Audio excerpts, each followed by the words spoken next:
গণঅভ্যুত্থানের মাধ্যমে এই দেশ থেকে বিতাড়ন করা হয়েছে। তিনি পৃথিবীর কোথাও আশ্রয় পান নাই, তিনি মামার বাড়িতে আশ্রয় নিয়েছেন। মামার বাড়িতে আশ্রয় নিয়ে ভারতে সহযোগিতা নিয়ে বাংলাদেশকে অস্থিতিশীল করার একটা অপপ্রয়াস চালিয়েছে। তাদের কি করে সাহস হয় একটি নিষিদ্ধ ঘোষিত সংগঠন যারা আমাদের ছাত্র জনতা সহ 2000 মানুষকে হত্যা করেছে, লক্ষাধিক মানুষকে আহত করেছে, তারা গোপালগঞ্জে এনসিপির নেতৃবৃন্দ যারা এই 24 সালে গণঅভ্যুত্থানের নেতৃত্ব দিয়েছিল, নেতৃত্বের নায়ক, তাদের উপর কাপুরুষিত হামলা চালানো হয়েছে। আমরা এর তীব্র নিন্দা এবং প্রতিবাদ জানাচ্ছি। সাথে সাথে আমরা লক্ষ্য করেছি সেই পুলিশ প্রশাসন জামাত এবং বিএনপির উপর যেভাবে গুলি চালিয়ে এই 28শে অক্টোবর লক্ষ কোটি মানুষকে ঢাকার ময়দান থেকে তারা তাড়িয়ে দিয়েছিল, কিন্তু তারা মূর্তির মতো দাঁড়িয়েছিল। এটা প্রশ্নবোধক সৃষ্টি করে। এই প্রশাসন থেকে, পুলিশ প্রশাসন থেকে, সিভিল প্রশাসন থেকে আওয়ামী লীগের দোসরদেরকে বরখাস্ত করতে হবে। এই আওয়ামী লীগের দোসর মুক্ত না হলে এদেশ থেকে বেশিরভাগ যাবে না, এরা নির্মূল হবে না। গোপালগঞ্জ শেখ হাসিনার বাপের বাড়ি নয়, তাগুতদারি নয়। গোপালগঞ্জের সাধারণ মানুষকে সাথে নিয়েই গোপালগঞ্জে মুক্ত করবো ইনশাআল্লাহ। আসুন, আগামী দিনে নির্বাচন করতে হলে লেভেল প্লেইং ফিল্ড তৈরি করতে হবে।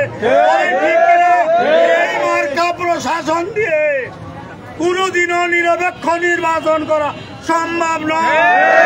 প্রমাণ দিয়েছে পুলিশ প্রশাসন গোপালগঞ্জে, তারা প্রমাণ দিয়েছে এই সরকারের অধীনে, এই প্রশাসনের অধীনে নির্বাচন সম্ভব নয়। তাই আসুন, আগামী 19শে জুলাই বাংলাদেশ জামাত ইসলামী পিয়ার পদ্ধতি সংস্কার, বিচার, তারপরে জুলাই সনদ, স্থানীয় সরকার, এইগুলোর দাবিতে, লেভেল প্লেইং ফিল্ডের দাবিতে মহাসমাবেশে ডাক দিয়েছে।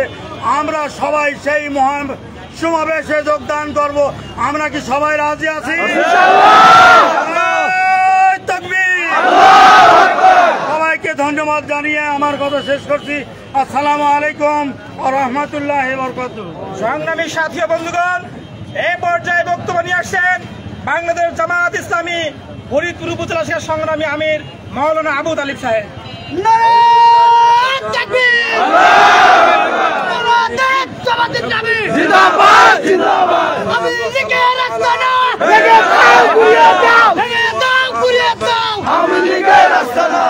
আপনারা ইতিমধ্যেই লক্ষ্য করেছেন একটি নিষিদ্ধ রাজনৈতিক সংগঠন যারা 5ই আগস্টের যে সমস্ত বিপ্লব এবং নায়ক যারা পদযাত্রা করে গোপালগঞ্জ গিয়েছিল, তাদের উপরে অতর্কিত হামলা করিয়া সারা দেশকে একটি অস্থিতিশীল অবস্থার সৃষ্টি করেছে।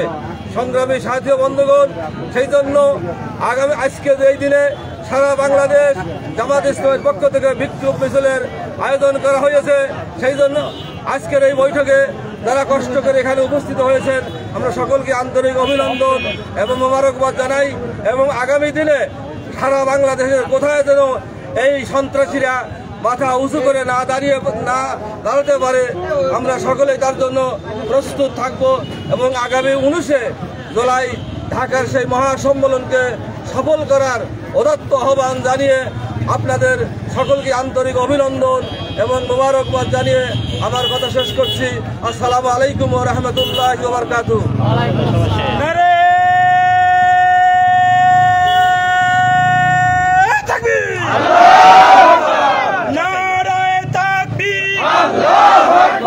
বাংলাদেশ জামাত ইসলামী জিন্দাবাদ জিন্দাবাদ জিন্দাবাদ জিন্দাবাদ, বাংলাদেশ জামাত ইসলামী মুজিবাদ মুজিবাদ মুর্দাবাদ মুর্দাবাদ মুর্দাবাদ মুর্দাবাদ মুজিবাদ মুজিবাদ। আওয়ামী লীগের আস্তানা ভেঙে দাও ভেঙে দাও, এই বাংলায় সন্ত্রাসীর আস্তানা এই বাংলায় হবে না। নারায়ে তাকবীর। সকলকে ধন্যবাদ জানিয়ে আজকের এই বিক্ষোভ সমাবেশ এখানে সমাপ্ত ঘোষণা করা হলো। আসসালামু আলাইকুম রহমতুল্লাহ।